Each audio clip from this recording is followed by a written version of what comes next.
So just back on the legislation, I know these conversations are still ongoing, but racial vilification, we know that's out. Are you able to elaborate at this stage on anything else that might be in or out? Oh, look, we're trying to work our way through on the listing of hate organisations or being able to prescribe particular organisations. The challenge that we have, and even some of the people who you just put up there who were allegedly proposing crossing the floor, are people who have called for these organisations to be banned. They've said, why don't you ban them as terrorist groups? And the problem is they don't satisfy the legal definition for terrorism. That's why no government has ever been able to list them as terrorist groups. Director-General of ASIO, Mike Burgess, has called this out a while ago. So either those particular groups continue to go on their merry way, or new laws are passed that provide the government with options to be able to assess under new legislation. OK, so as you understand, would this version of the legislation allow you to go after groups including Hizb ut-Tahrir? I've got to be careful how I answer that because I'll be the decision maker and I've got to not have an apprehended bias about it. So if I put it in these terms, at the moment, the reason that they haven't been able to be listed as a terrorist organisation is that they don't explicitly call for violence. The new test that is going forward and that we've been working through, it's not as far-reaching as what the government originally proposed because that used the vilification offence as part of it. But it does mean that there is a way of prescribing organisations without them explicitly calling for violence. And that has been the barrier for that organisation and for the neo-Nazis for a very long time. So will it continue as is then? It sounds that there might be a bit of a grey area here that allows groups, and I know you've got to be careful, like Hizb ut-Tahrir and Nazi groups or whatever, that they might be able to proceed. Look, I start with this on this basis. Everything I do in this portfolio gets challenged in the courts. Absolutely everything. The moment you become Home Affairs Minister, you are the most litigated person in Australia. So everything will be tested in the courts. I want the laws to be as robust and as strong as possible. But most importantly, we need to make sure that we're not only dealing with the terrorism threshold, because if we're only dealing with the terrorism threshold, there will never be a way of dealing with these organisations. And I am very hopeful that we'll get the strongest laws that we've ever had today. There are members of your backbench who want the racial hatred proposals back on the table, Minister. Will you rule that out or revisit it down the track?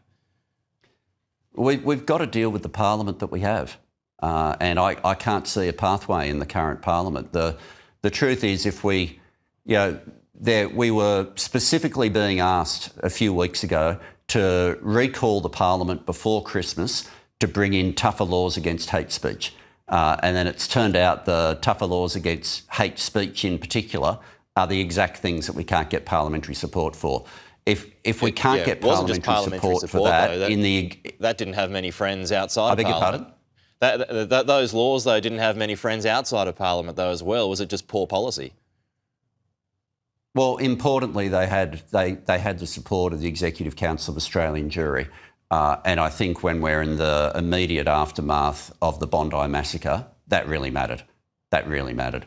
In terms of the remaining pieces of legislation on the hate groups legislation, if I put it in these terms, the Executive Council of Australian Jury are urging that these laws go ahead.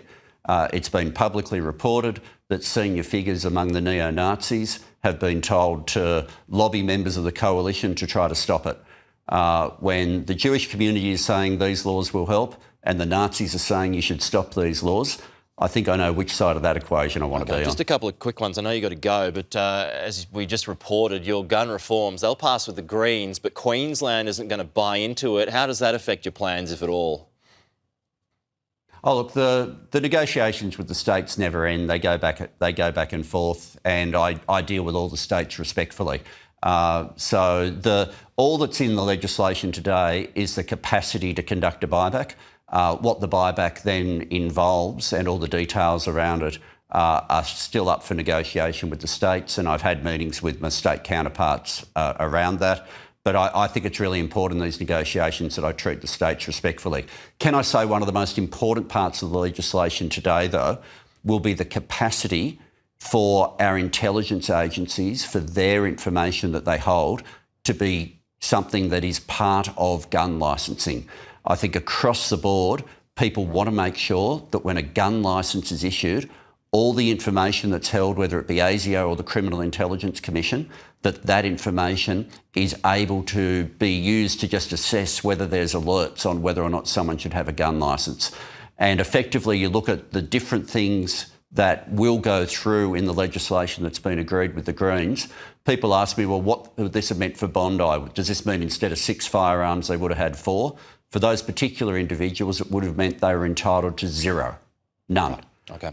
And I think that's a really important shift today. Just more broadly to wrap up, Minister, you've tried to move at pace lately, but the sad fact remains, does it not, that it took the slaughter of Jewish Australians to switch into gear?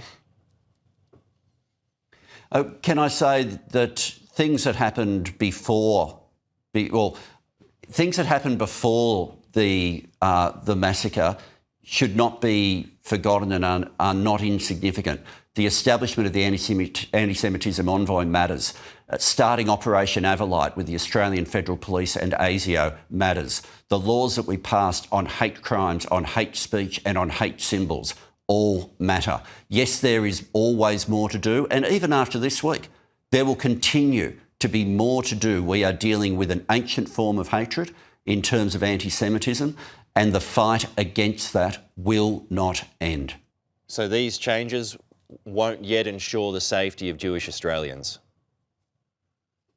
I did not say that for a minute. When you say there's more work to be done. In fairness. In the fight against anti-Semitism, there will always be more work to be done. And when I say that, that's exactly what the Jewish leadership have always said. But today we will have we already last year had passed the strongest legislation that Australia had ever had in terms of hate speech, hate crimes, hate symbols. What we do today takes that even further, and that matters. What we want to be able to ensure is that what we saw on Bondi, the horrors that we saw on Bondi, never happen again. But beyond that, we also want to make sure that whether someone's going to school in a school uniform, whether someone's at a university campus or whether someone's wearing a Star of David or deciding do they need to change their name to be able to get a job, we need to be able to make sure that people are safe in those situations as well. And all of that means that there will never be a moment, as there is never a moment with any form of bigotry, where you can say job done.